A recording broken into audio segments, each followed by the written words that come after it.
শীতের বাগানে গোলাপ থাকবে না তা তো হতে পারে না। পুরনো এই গোলাপ গাছগুলিতে খুব সুন্দর শীতের গোলাপ হচ্ছে।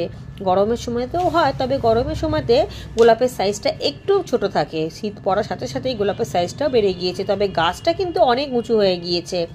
ঝাঁকড়াও যেমন হয়েছে, হাইটও অনেকটা বেড়ে গিয়েছে। সিন্ডারের সাথে পাতা পচা সার মিশিয়ে গোলাপ গাছটা করেছি।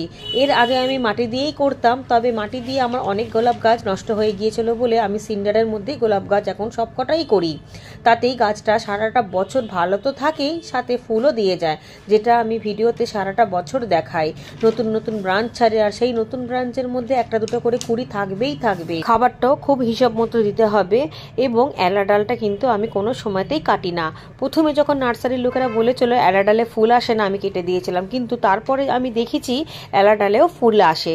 সেই কারণে আমি কোনো সময়তেই এলা ডাল কাটি না। অন্তত গোলাপ গাছের তো আমি কাটিই না, তাতেই গোলাপ গাছে ফুল হয়।